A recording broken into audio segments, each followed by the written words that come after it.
Première question, qu'est-ce qui s'est passé en 2005 à l'occasion ou en marge de l'université de La Rochelle, qui était le lieu de l'université du Parti socialiste? Il y avait un repas un soir, moi j'étais très contente parce que ce repas, on n'était que 5 personnes, dont Jean-Luc Mélenchon et Claude Barthelone, donc quand même des pointures en politique. Moi j'étais une jeune militante, c'était assez formidable pour moi de pouvoir avoir ces échanges politiques-là. Et puis il y avait un journaliste, Éric Zemmour, que je n'avais jamais vu. La soirée s'est passée, on a eu des échanges politiques vraiment très intéressants. Voilà, tout le monde s'est dit au revoir, on est allé se coucher, bon. Et le lendemain matin, Jean-Luc Mélenchon animait un atelier. Moi, j'ai participé dans le public à cet atelier. Et Éric Zemmour arrive, mais très en retard, à peu près une demi-heure en retard. Il y avait un siège vide devant moi, il s'assoit, il me reconnaît, il me dit bonjour et il me demande de lui expliquer ce qui s'est passé. Ce que je fais, voilà, très bien, bon, l'atelier se termine. On se lève, je me lève, il se lève, il m'attrape par le cou, il me dit « cette robe te va très bien » et il m'embrasse de force.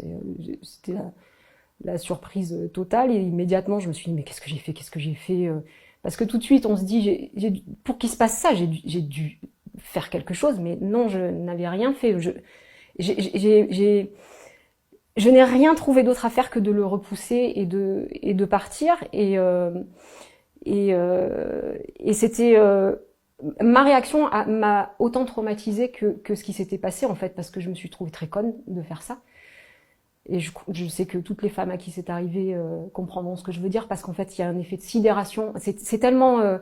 il n'y a tellement pas eu de signe. Je n'ai tellement laissé aucune ouverture. Il ne s'était tellement rien passé que ça m'est tombé sur la tête comme si un orage soudain arrivait et que je me prenais la foudre dessus, quoi. Cette histoire-là, je l'ai racontée à plusieurs personnes, à des proches, à d'autres militantes féministes comme moi. Donc c'était pas une histoire, j'en ai pas fait un tabou, mais évidemment j'ai pas porté ça de façon publique.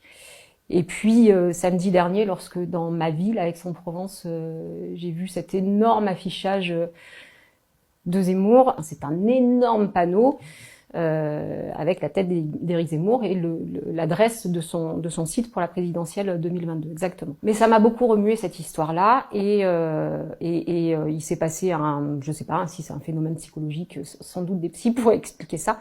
En tout cas, je me suis retrouvée dans une bulle, vraiment, je me suis retrouvée comme une autre moi-même et j'ai eu besoin cette fois de raconter publiquement sur un réseau social, sur ma page publique, ce qui s'était passé, de sortir ça de simplement mon cercle privé, parce que de voir sa tête dans ma ville, ça m'a fait vraiment un énorme choc. Donc j'ai écrit ce post sans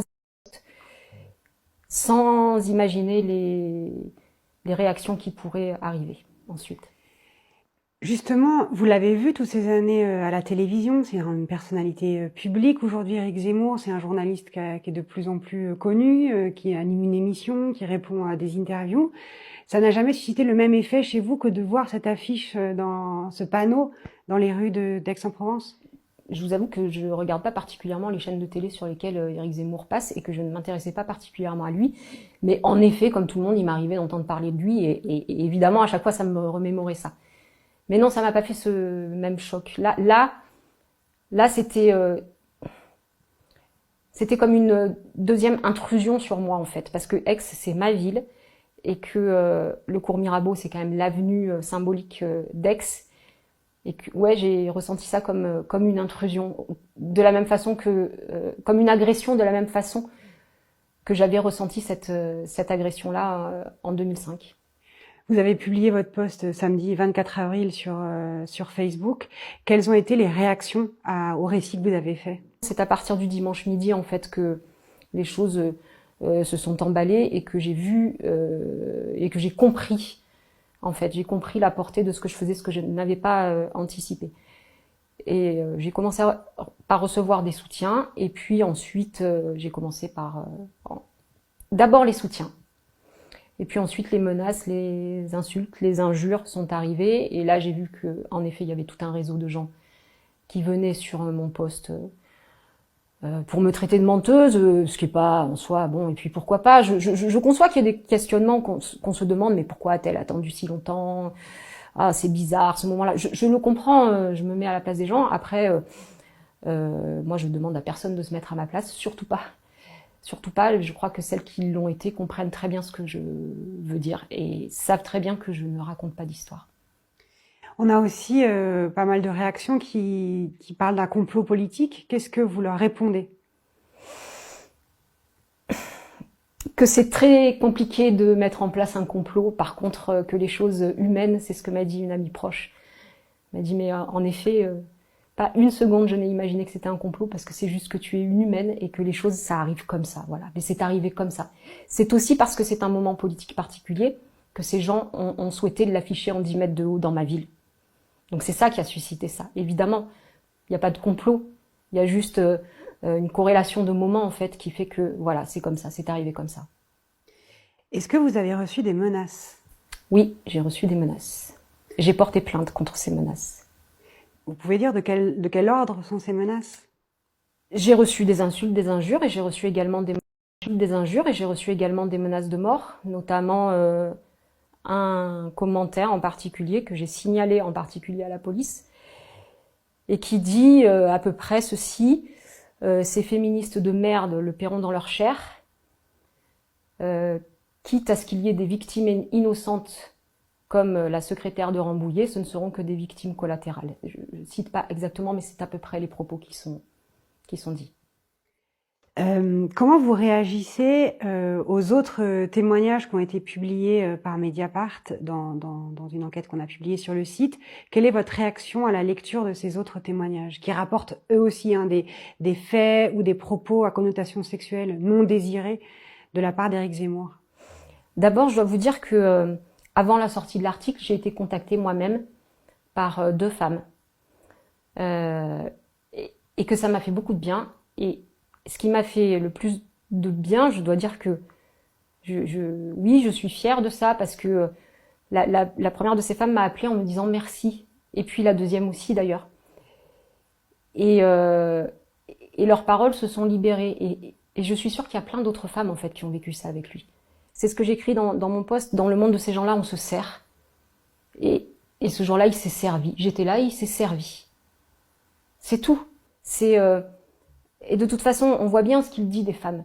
On voit bien que pour lui, les femmes ne sont pas des hommes comme les autres, ce sont des sous-hommes, ce sont des objets. Donc on se sert d'un objet. Je veux dire aussi à tous ceux qui me disent que quand même je fais beaucoup d'histoires pour un baiser volé, que c'est pas un baiser volé en fait. Un baiser volé, c'est un truc un peu romantique quand l'autre vous a donné des signes et que peut-être il y a un prémisse de quelque chose. C'était pas ça du tout. C'était pas ça du tout. J'étais juste une serpillière sur laquelle on s'essuie les pieds, c'est tout. Il n'y a pas aucun romantisme là-dedans. Vous êtes militante féministe, vous avez aussi raconté ce qui vous est arrivé dans votre vie de femme. Que répondez-vous à ceux qui disent ou à celles qui diraient que la seule issue à ces discussions sur les violences sexistes et sexuelles est la justice? Sans doute, dans un monde idéal, sans doute, mais dans le monde réel dans lequel on vit, vous voyez, vous, aller au commissariat et dire, en 2005 en plus, hein, et dire, il y a un journaliste là qui m'a embrassé de force à l'université d'été du PS. Non mais vous voyez vraiment faire ça? Imaginez une seconde la réaction des policiers. Il y a déjà, sur les plaintes pour viol, il y a déjà un nombre de plaintes qui sont classées sans suite absolument hallucinant, qui fait que une femme sur 10 seulement ose porter plainte.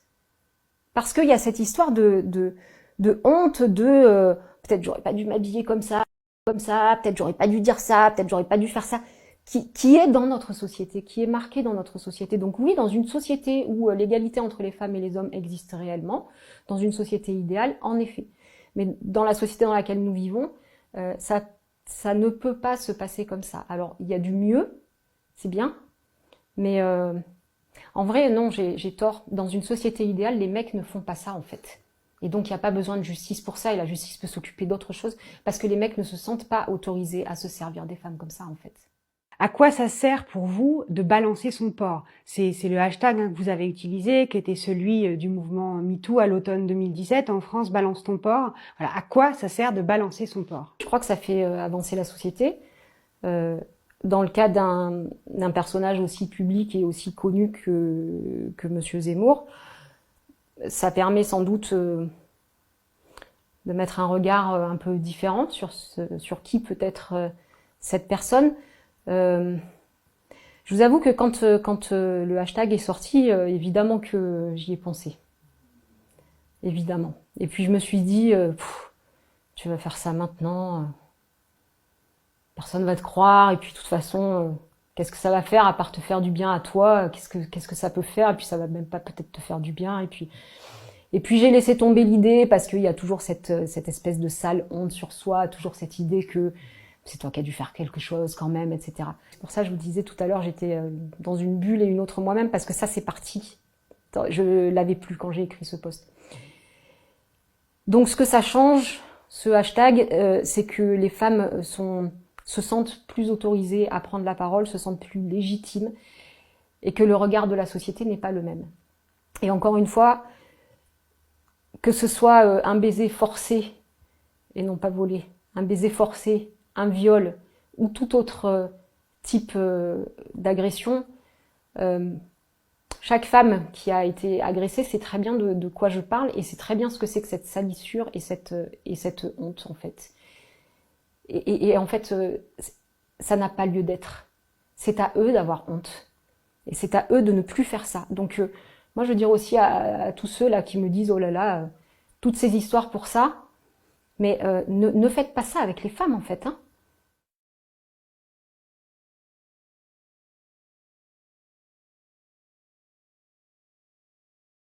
Mediapart.